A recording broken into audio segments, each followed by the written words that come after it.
tell me what to say. Hey there, and welcome to Sorry, another exciting new episode of Serious Nibbage with B.R.E and gourmet pens. da-da-da-da. And today we will be talking about Oh, it's over here. The Pelikan M101N red tortoiseshell. That is quite the name. that is quite That the name is a mouthful. That's what she said. Now, the first impressions that you got upon seeing this pen, what did you think? Well, first of all, we have. Why don't you hold it up? I'll hold it up while you talk. The packaging, the box is pretty cool. The box is pretty cool. I really like the script. I like You should close up the script. the parchment-like paper effect that it's written on. That's And very it's cool. it's a pretty solid cardboard box, and it's got this little like ribbon for you to pull the. Something just fell out. Of course, it also comes with. Sorry for reaching into your crotch there, but I mean this is one of the things that came out. Yeah, no one cares about that. It comes with a bottle, a big bottle of the Pelikan 4001 Royal Blue ink, also with matching script on it, and it's really nice. It is 62.5 milliliters, so That's that a is lot a of sizable amount. Yeah. It is very blue. Yeah, a lot of ink. And then the pen comes in the little like faux leather pouch thingy with a little ribbon that was nicely tied that I did not get to open because somebody else opened it. And this pen was sent for us to review by Applebaum. Yeah, Joost Applebaum from applebaumpennen.nl. Oh, thank We'll you. add a link to the description. Yes. So thank you so much for letting us review this pen. We are quite excited. Well, I was excited because I really like Pelikan. Anyway, you're excited too. I was excited. So the packaging is quite cool. I do like the box because it is quite useful for other things as well. You can stuff other pens in there. Or ink samples if you have a bajillion ink samples that you just have kicking around. So that was the packaging.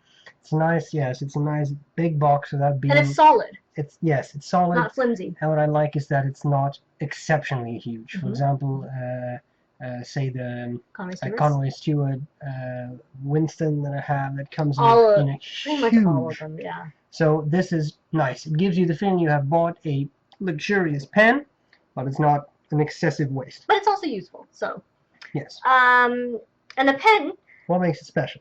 What makes the pen special? Well, it's I think it's a third in the M101N special series. They had the green tortoiseshell, and then also the lizard. Lizard, yes. And so now this is the red, and I think that's pretty much what makes it special. It's a special edition, right? Yeah, it's a special edition. Not limited, but it's special. So I believe it'll basically be limited to the amount of pieces they run it for. Limited production, probably. Wouldn't that be limited edition? No, there was a difference. I think limited edition is something which they say we make, say, 1,000. And I think limited production is we make a bunch, but we don't tell you how many, but it's going to end at some point. Well, wouldn't it make more sense they just make as many as they do for X period of time and then stop? Yes. Well, marketing purposes aside, although it's very fascinating. Anyway, we move on. Okay, so I'm a big Pelikan fan. So I had pretty high expectations for this pen. And I also really love the tortoiseshell pens by Pelikan. I'm going to hold up one. This is one of yours. This is one of my favorite pens out of all of my pens. It's my M400 White Tortoise.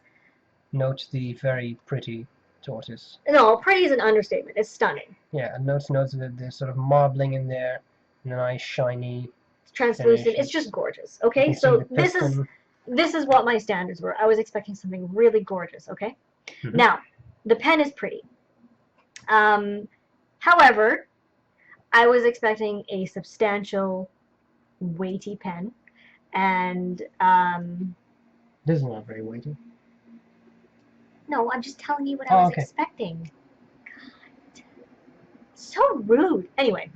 But I was also expecting the tortoiseshell pattern. You want to show the... Yes. To be more translucent and with more depth. So, it is striated, but I was a little let down by the difference. So, and then there was also, so that's the cellulose acetate part. And then the red ends are high quality resin. Now, it feels nice. It does feel like it's high quality. But to me, it looks like a Lamy Safari type of plastic. And I also love my Safaris, don't get me wrong. But I expected more. So I was a little surprised by that.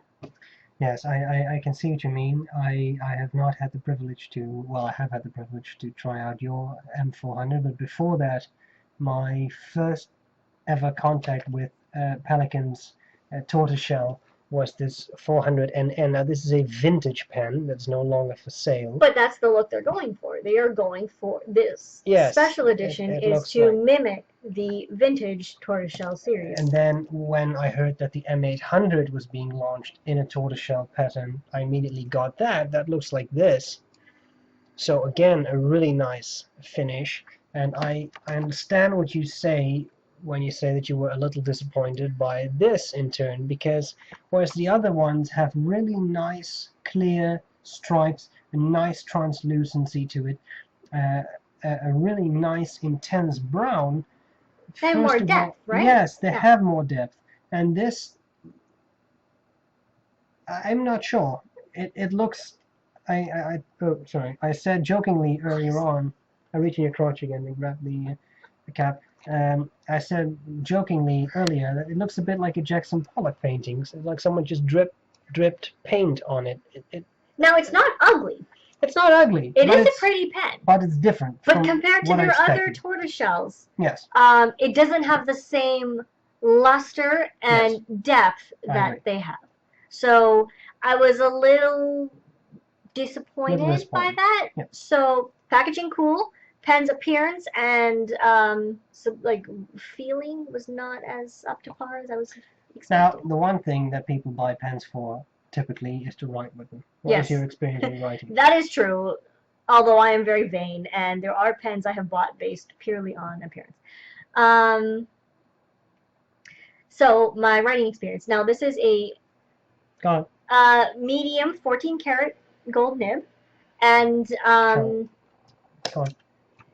I inked it up with diamine, I don't know, whatever, burnt sienna, which is a well-behaved ink, and you can even see it in the ink window. Oh yeah. And so what I found was the nib is nice and springy, and it is smooth, and it is nice to write with because it does have that spring, right? So it does give a little while you're writing. However, anytime I lifted the pen off the page and then put it back down, it hard started. So I'd have to put pressure on it to get it to flow. And that's pretty annoying. My experience was the same, and we have both tried a number of papers, Rhodia paper.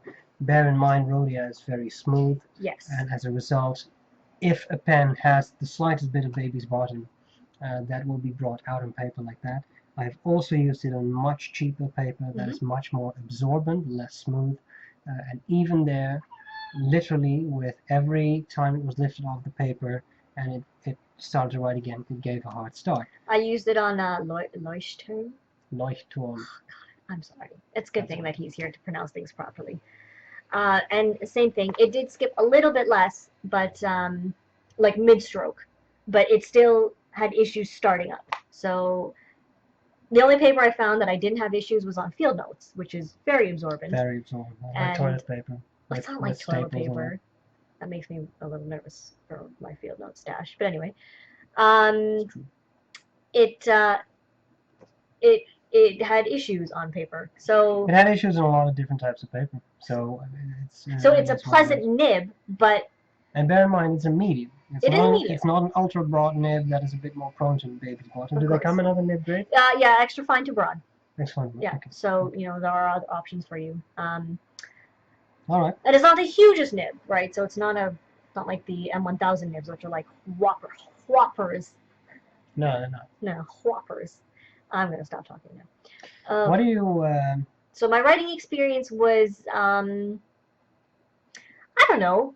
a little, it was a little frustrating because I kept, oh, sorry, I'm just going to move that animal out of the way. I kept having to get the nib going again, you know, get the ink going. Yeah. So. And that's a pity. Yeah. We'll come back. Well, I think we'll come back to that in a bit. But yeah. Is there anything about it that you really love? It is an extremely comfortable pen. I love. Here, I'll hold it in hand. I love the section. I've noticed that Pelikan seems to do this. They have a little. I'm not good at this. They got that little lip right there. Yep. Yeah. Oh, sure. Oh, I'm so fancy. No, it's just easy. Then you can keep talking. That little lip right there, and the section kind of dips in a little, so it's really comfortable for me. It lets my fingers get really close to the nib, which gives me a lot of control.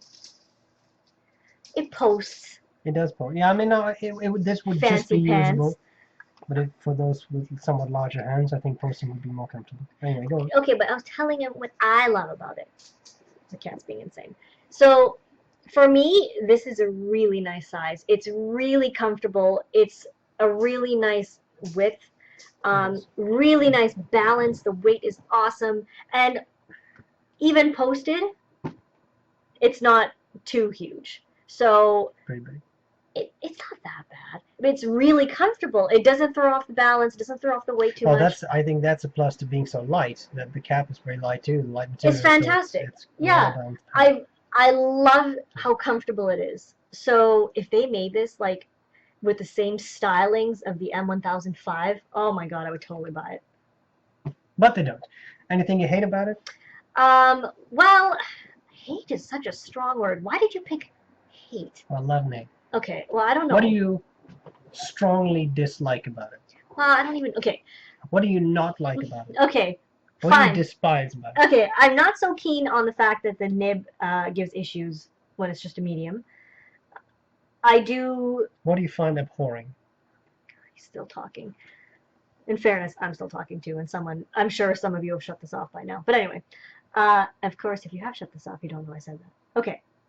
Sound logic. Go on. Don't like about it. The nib. Don't like, dislike, hate, abhor. The nib does hard start, so that's a little frustrating. But you know, I have had other pens that were expensive that have given this issue, so I'm not shocked that this is the case. But when it does happen on a more expensive pen, I am always a little annoyed, you know, because you're like, well, I spent so much on this pen, this shouldn't be the case. So that annoys me a little. And the other thing is that I expected more from the appearance. To me, the red does not really say vintage. And if vintage is the look they're going for... I could come up with other color schemes too. Yeah. The color scheme doesn't say vintage. So yeah. I still think it's pretty, but it just doesn't have the pop factor that the other tortoiseshells have. Torties have. So there's that. Yeah. I agree largely with what you say. I do think it's a very interesting effort. What I like is that it's a somewhat different color scheme that Pelikan has chosen here. It's not their standard green or black. That is nice. I did too expect more of the tortoiseshell.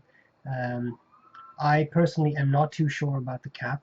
It doesn't even have that stylized Pelikan bill on the clip, which makes it look very generic to me. I do love the piston. It operates smoothly. It works well, as you may expect of a Pelikan pen. But in all, I think the look's disappointing. And of course, as I said earlier, the most important thing by which pens are judged is their writing quality, and a pen that gives hard starts at this scale would require tuning. Now, of course, the problem with any review is, as a reviewer, you get one type of one pen typically. So maybe it's just this specific nib that had some issues and other ones write perfectly well. We don't know that. But this particular one, I find a little subpar in writing quality.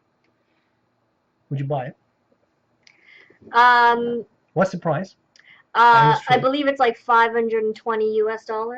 It's a lot of dollars. Something like that, 550, 520. That's a lot of dollars.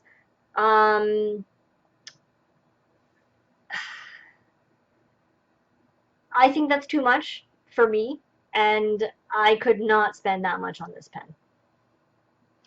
It's definitely too much for me. I love I love a good pen, and I love Pelikan.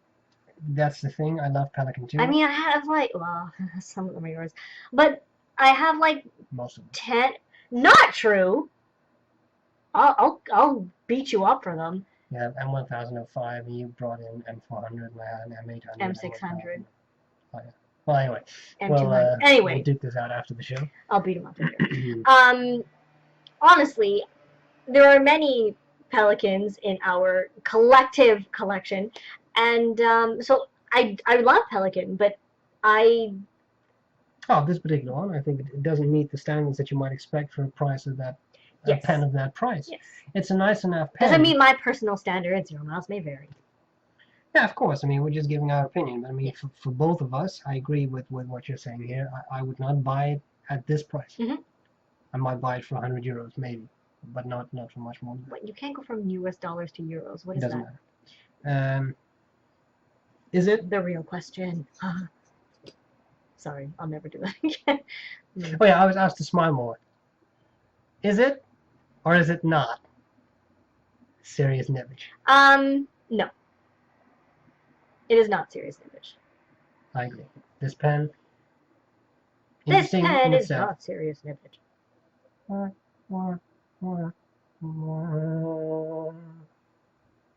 We tried. Okay. But it's not serious Nibbage. Okay. Well, we hope this was useful. Thank you again to Applebaum for lending us Thanks this a lot pen for lending to us review. this pen. We'll send it back to you as soon as possible. Probably. Possibly. And, guys, we're glad to see you later. Bye-bye. Bye! Oh. Just hanging out on Instagram.